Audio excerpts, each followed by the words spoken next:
Thank you, Mr. Mass. We will now go to Ms. Foushee. Thank you, Mr. Chairman, and thank you all for being here with us today.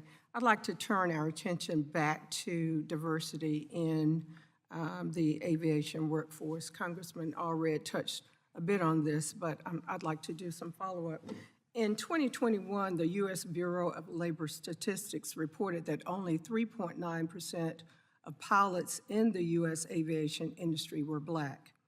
This is an increase of 0.5% over the 2020 statistics, but it still does not compare to the 94% who identify as white.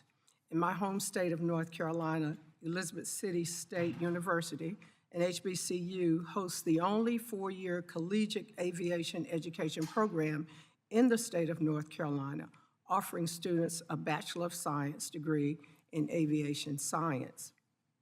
With 5 different concentrations to choose from, graduates of this program go on to work for large commercial airlines, defense contractors, federal agencies, and more. This program at ECSU is one of few aviation education programs offered at HBCUs across the nation.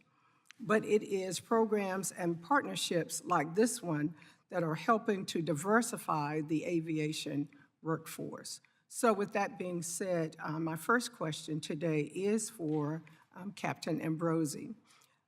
Can you talk to us a little bit about how the Airline Pilots Association is working with airlines to diversify training programs and the aviation workforce as a whole?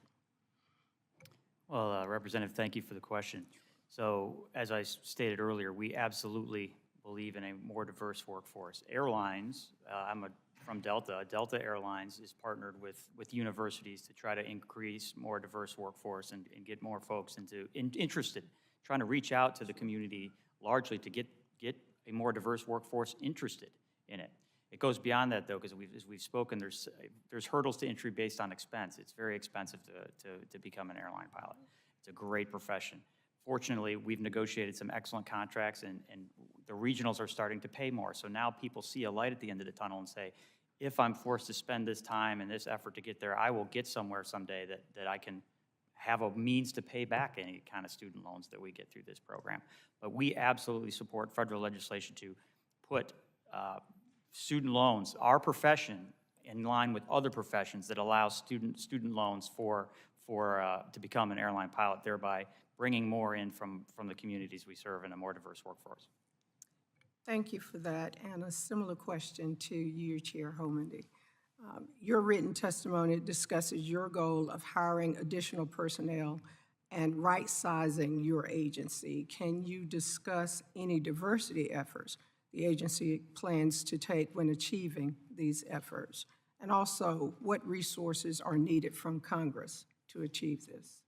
Absolutely. Thank you very much. We are working to implement the executive orders that we have developed strategic plans to hire and recruit and maintain a diverse workforce. That means a great deal to us.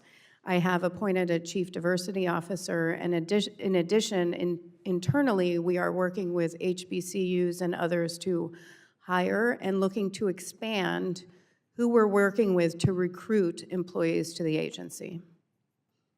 And one follow-up, and what are the consequences, in your estimation, of not investing in the NTSB's workforce now? Yeah, our workforce is the same size as it was in 1997, and we have a great mandate.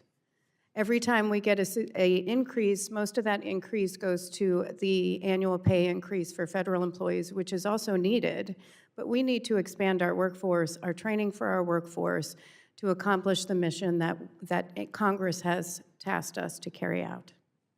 Thank you, and I yield back. Thank you. We will now go to Mr. Stauber.